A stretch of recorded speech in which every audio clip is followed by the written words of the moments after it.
नमस्कार दोस्तों। आज जैसा कि आप जानते हैं अगस्त 3 है और 2022 है। आज दो बड़े न्यूज हैं, फ्रंट पेज पे हैं। Pelosi lands in Taiwan, China slams US, है ना। पेलोसी, नैन्सी पेलोसी, जो वहाँ की हाउस स्पीकर हैं और डेमोक्रेटिक नेता हैं, वो ताइवान आई और चीन ने इसके लिए अमेरिका को धमकाया या ताइवान को धमकाया, उसने ड्रिल शुरू कर दिया। इसका क्या कारण है? अमेरिका इस पे क्यों वो दिखा रहा है? क्या चीन सच में हमला करेगा ताइवान पे? क्या वो कब्जा कर सकता है ताइवान पे? क्या इसका प्रभाव होगा?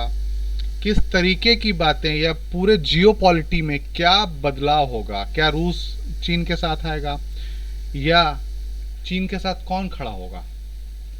तो जाहिर सी बात है कि अभी सामने कोई भी ऐसा राष्ट्र रूस के अलावा नहीं दिख रहा जो चीन के साथ खड़ा होगा। चीन के जो मित्र हैं वो हैं पाकिस्तान या उत्तर कोरिया, तो इनके पास उतना दम नहीं है कि वो यूरोपीय देश या अमेरिका के साथ टक्कर ले सकें। यदि वो अमेरिका सच में ताइवान के साथ आता है तो उसके साथ फिर साउथ कोरिया, जापान, पूरे यूरोपीय देश, है ना, इवन भारत भी। क्योंकि भारत का भी कहीं ना कहीं मतलब मामला ये रहेगा कि वो भले ही सैन्य सहायता ना दे, लेकिन मतलब तब तकनीकी रूप से वो उनके पक्ष में खड़ा रहेगा, ये तो तय है ना। तो इस पे देखना है अभी क्या होता है, आगे इस पे बात करेंगे, या इसको ध्यान में रखिए। उसके बाद है al Qaeda chief killed in US strike in Kabul. Kabul में, है ना, अफगानिस्तान जहाँ पे तालिबान का कब्जा है, उसकी राजधानी में घुस के अमेरिका 9/11 के मास्टरमाइंड को, सिर्फ उसी को मार देता है। तो ये अमेरिका की ताकत दिखाता है, या अमेरिका आज भी इस क्षेत्र में सक्रिय है, ये दिखाता है। ये एक संदेश है कि अमेरिका को, यदि अमेरिका वहाँ नहीं रहता है तो इसका मतलब ये नहीं कि अमेरिका कमज़ोर हो गया। आज भी जिसे तुम, खैर ये सांकेतिक है क्योंकि अलकायदा का बहुत ज़्यादा वजूद अब नहीं रह गया है, उस लेवल पे उसके ऑर्गेनाइजेशन नहीं रह गया है। ओसामा बिन लादेन के बाद वो लगभग ख़त्म सा हो गया है, या मतलब बहुत सिमट गया है। पर फिर भी अमेरिका का काबुल में घुस के, तालिबान के शासन में काबुल में घुस के मारना एक बहुत बड़ा संकेत देता है, या बहुत मतलब दिखलाता है कि अमेरिका आज भी कहीं कुछ भी कर सकता है ना। तो दो न्यूज हैं, दोनों यूएस से संबंधित हैं, और यूएस का किसी तीसरे रीजन में जाके इस तरीके की बातें करना है, जैसे अभी एशिया के एक क्षेत्र में और एशिया के दूसरे क्षेत्र में ये मामला हो रहा है ना।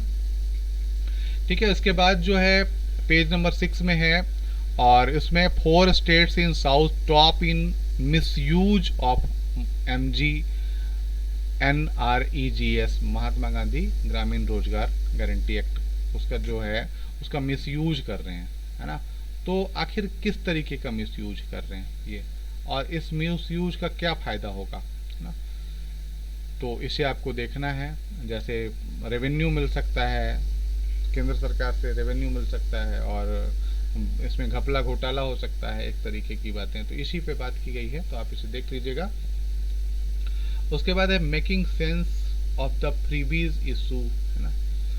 फ्रीबी की बात मैं कई बार कर चुका हूँ कि जो चुनावी वादे होते हैं, 100 यूनिट बिजली, 200 यूनिट बिजली, या फिर फ्रिज देने का, टेलीविज़न देने का, इस तरीके के वादे जो होते हैं वोट लेने के लिए, ये किसी भी अर्थव्यवस्था के लिए अच्छे नहीं होते हैं, है ना।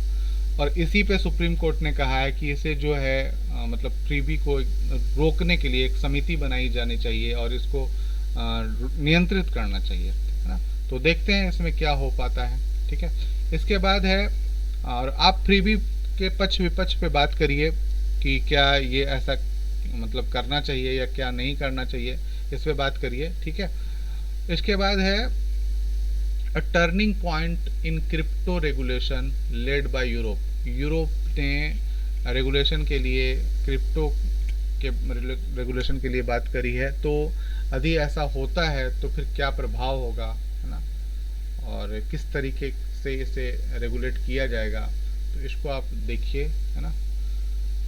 इसके बाद है एक और न्यूज, और ये है यहाँ पे, ओके, हाँ, पेज नंबर 9 में रिकॉलिंग इंडियाज अंटार्कटिका एक्टिविटीज, है ना। भारत के जो अंटार्कटिका क्षेत्र में जो एक्टिविटीज़ हैं उसके बारे में बात की गई है। Having been left out 1957 Antarctica treaty the country maiden was 1980। अभी अंटार्कटिका पर बिग बिल भी आया था और इसी के बारे में बात की गई है, तो इसे आप पढ़ें, बिल के बारे में मुख्य बातें हैं उनको नोट करें, ठीक है।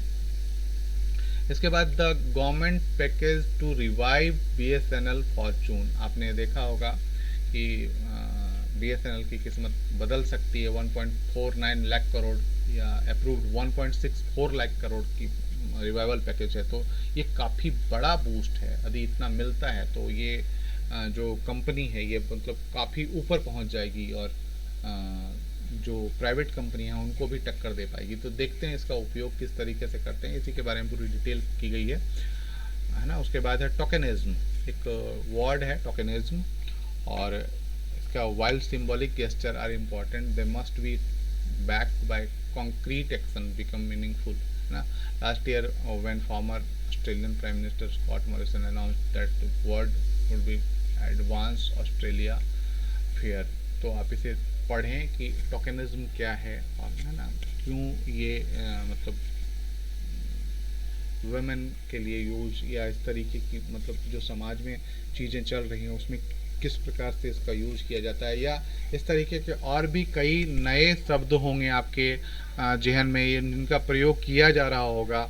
उस प्रकार के शब्द किस क्या उनकी महत्ता है और क्यों यूज किया जाता है, एक कॉमन सेंस बनाने के लिए इसको पढ़ सकते हैं, ठीक है। उसके बाद है SC क्वासेस झारखंड 100% लोकल रिजर्वेशन।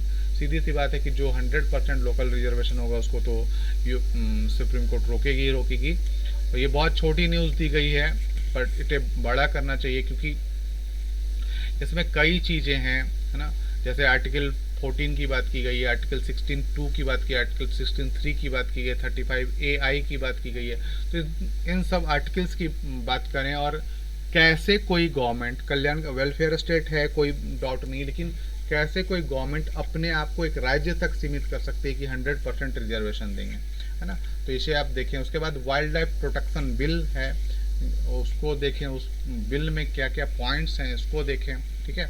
उसके बाद फिर है ट्रेड डेफिसिट सोड पास्ट $31 बिलियन इन जुलाई। तो $31 बिलियन का ट्रेड डेफिसिट हुआ है ना। तो ये काफ़ी बड़ा है और ये बढ़ता जा रहा है, तो इसके पीछे क्या कारण है इनको देखिए। उसके बाद है रुपी jumps 53 paisa to close at 1 month high. मतलब ये समझिए कि रुपये ने 53 पैसे की छलांग लगाई और ये थोड़ा मजबूत हो गया। अब रुपये मजबूत होने से क्या फर्क पड़ता है अर्थव्यवस्था को, रुपया कमज़ोर होने से क्या फर्क पड़ता है अर्थव्यवस्था को। आयात बढ़ता है, निर्यात घटता है, निर्यात बढ़ता है, आयात घटता है, इस तरीके की चीज़ें आप देखिए और इसको पॉइंट आउट करिए। और इसे लगभग मतलब ये 4-5 घंटे का काम है जो मैंने बताया है, ये 4-5 घंटे मैक्सिमम लग सकते हैं। लेकिन यदि आपने एक बार करना शुरू कर दिया तो 3 महीने बाद वो घंटे 2 हो जाएंगे, 2 घंटे में आपका निपट जाएगा।